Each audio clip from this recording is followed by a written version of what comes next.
Welcome to Garden Wise Adventures. My name is Malie. Today we're going to do a video about hardening off seedlings. Now I did a couple of videos. One was about planting my cold weather crop seeds, and I'll link that above. The next one was about transplanting those seedlings into larger containers, and now they're big enough that they're ready to go outside. Let me show you what they look like, and then we'll talk about hardening off seedlings, why it's important, and how to do it correctly. So this is my grow room. It is filling out nicely. Now, once the cold weather is done and I'm starting to grow outside, all of these plants will be moved outside and we'll have this grow room empty. I like to empty it out because we do end up having bug issues. We end up having fungus gnats. You can see how many there are. Now we also have issues like spider mites. This is my indoor cucumber and it does have issues with spider mites. That's why it's all brown. I just sprayed it, so I don't think there are any that I can show you.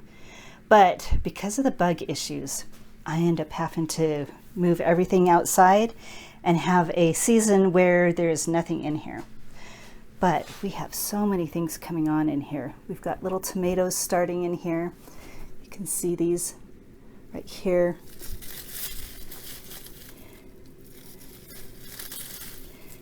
These are my cucumbers. Got my lettuce for salads. These cucumbers also were suffering with spider mites, but we're starting to get fresh, healthy growth. This is spider mite issue. This is spider mite damage right here, and they're not ripening as fast as I'd like. But we've got tomatoes here. Got some radishes and some dill. We've got my peppers up here. We've got some flowers on it. And we've got basil here also. So let's show you the vegetables that we're going to take outside. So these are my cruciferous crops. When I say cruciferous, that means anything that is like cabbage. This is cabbage. We've got broccoli right here. We've got kale. Way in the back somewhere, we've got some chard. We've got all sorts of different things and a ton of cauliflower. We've got cauliflower, kohlrabi back there. And all of these are very, very cold tolerant. So we're going to take these outside and I'm going to show you how to harden them off and talk to you about what hardening off means.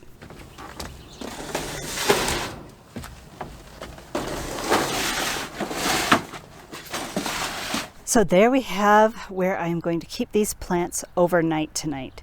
Now, if you go on the internet and look up hardening off seedlings, there's a lot of wisdom on there. And you need to decide what is best for your region. Now, it's about 4:00 p.m.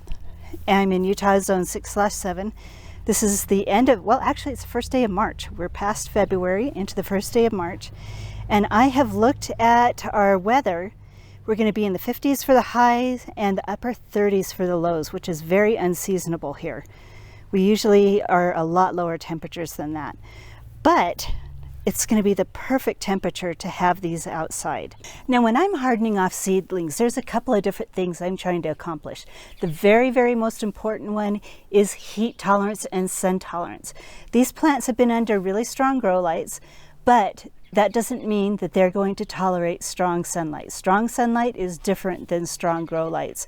And if I were to put these out here on a very sunny day, for example, this morning, if I were to put these out here in direct sunlight, they would have gotten sunburned for sure. And that is not what we want to accomplish. So we need to harden these off for the sunlight, not as much for the cold, but for the sunlight, little by little.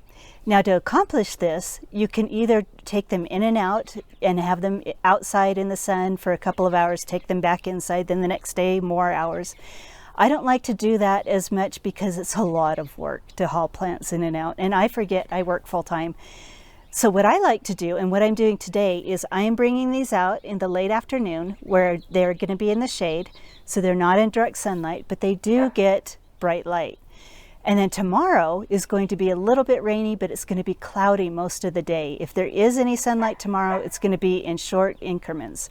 So this is the perfect time to take them out and leave them. Now, the second thing we're trying to harden them off for is cold temperatures. Now, these are cruciferous crops, like I said before. They can tolerate frosts and freezes, but they've been inside a very warm grow room and they're not going to be as tolerant to freezes right now as they would be. But they will tolerate temperatures in the 30s overnight. You can take them outside, at least what I've found. But you can take them outside and leave them overnight immediately if you're not going to have freezing temperatures. If you're going to have freezing temperatures, what I do is I will take them out, leave them till it's time for me to go to bed, and bring them back inside if it's going to freeze. And I try to bring them back in just before it freezes, like in the low 30s, and take them in and out that way. But because we're not going to have temperatures below freezing, I am going to be able to bring these plants outside and leave them. Now the following days after tomorrow are going to be a little bit cooler. They're not going to be anywhere near freezing. The temperatures are not going to be hot, so I don't think I'm going to have to take these plants back indoors again. So I'm going to leave them in this area right up here. This is right near my kitchen door, so that I can bring them inside if necessary, and so I can keep an eye on them. But I don't think I'm going to have to bring them back in. And because the temperatures are so good right now, I think we're going to be able to plant these in a few days, and I will take you along on that journey when it's time to plant them. But let me show you what I feel is the most vital about hardening off plants and what is going to help these plants survive. Now these plants have been in a warm grow room their entire lives, their entire short lives, and I've needed to water them about twice a week. And it's been probably 3 or 4 days since I've watered them, and they're starting to dry out a little bit. So I am going to water them. One of the key things I've found in hardening off plants is not to let them dry out at all. They need to stay a little bit wetter than usual, not soggy wet, not sitting in piles of water, but they need to stay quite moist while you're hardening them off, and that helps protect them. So let's get some water in here and I'll show you how I water my plants. Now when I water my seedlings, I don't water them inside the pots. I pour water into the tray. These trays don't have holes in them. And I judge the amount of water I need by how dry they are. These are not very wet right now, so I'm going to put a little bit more water in them.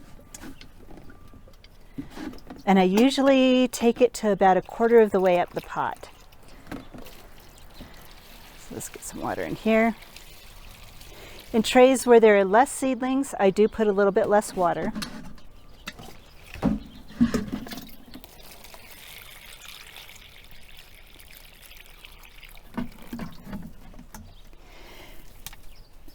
And because potted plants have holes in the bottom and soil is like a sponge, it's going to wick the water up into the pots until the pots are at capacity. That means they have all the water that they can take in, and then they'll leave the rest of the water in the tray. Once that happens, by tomorrow morning, if there's still water in the tray, I can use either my turkey baster like I usually use to siphon out the water, or I can take all the plants out and dump the water.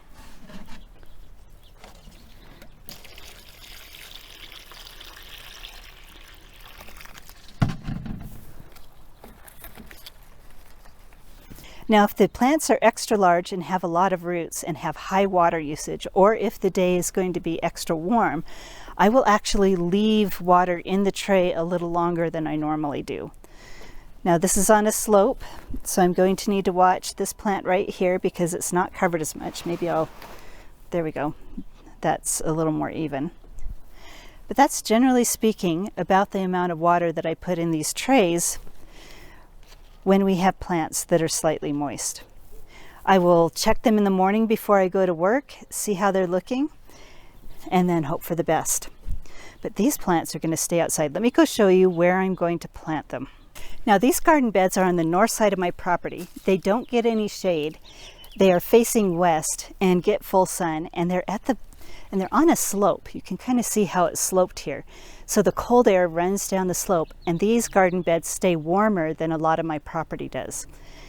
So this is where I usually have my early spring and late fall crops. All of these crops that are in these beds right now were planted last July for the fall, and they've overwintered. What I will end up doing is I'm going to just pull out the rest of these, add some compost and fertilizer, and then we're going to plant the rest of my plants here. This bed I did leave empty, so this one is just ready to be planted into after I amended a little bit. And you can see the kohlrabi that's ready to to harvest. Now, another reason I like planting in these beds is they do have these covers. If the temperatures are going to cool off, I can pull the plastic down. If they're going to get really cold, I can pull out some frost cloth and bring out some jugs of water and increase the temperature inside these low hoop tunnels. And it makes a perfect place to start my early spring crops. And this year, because our weather has been so warm, we're starting them really early. Normally I wait until mid-March, but this is the beginning of March, so we'll probably have them planted by the end of the week. Now down here is a colder section of my yard because it's down at the bottom of the hill. The cold air pools down here. It does get a south and a west exposure, but because we're up against the Rocky Mountains, we don't get sunlight until late morning in this area. So this spot, especially up against my trees, is where I like to plant my shade tolerant plants. This is where I'm going to have some chard and some kale. So if it gets exceptionally cold, I will probably need to bring out the frost cloth, but the frost cloth will be enough for kale and chard.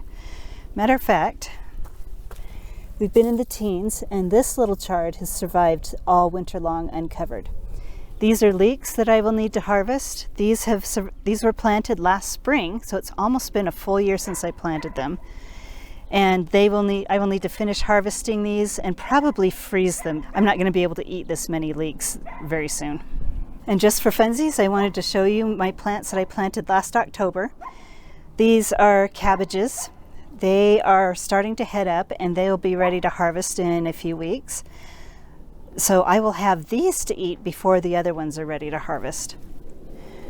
We've got some kohlrabi down here that's starting to get ready. This is my kale. Little tiny chard. It didn't do very well over the winter, but it's still there and it's still got harvestable leaves. And I forgot to show you my spinach. I've been harvesting a lot of that. So that is how I harden off my seedlings. When it comes to May and my summer crops, I'm going to be very, very careful about the sun scald on them. They will probably need to go in and out of the house or brought out on a week that we're going to have a lot of rain throughout the whole week. That would be the best time to harden off my summer crops. Now, I would love to hear in your area, when is the best time to harden off your crops and how you do it and what is the purpose for you hardening off your crops. Do you have to harden them off because it's extra cold or do you harden them off to handle the sunlight? So hopefully this video has been helpful for you. If it has been helpful, I hope you like, subscribe, share it with your friends, and go have a wonderful garden adventure.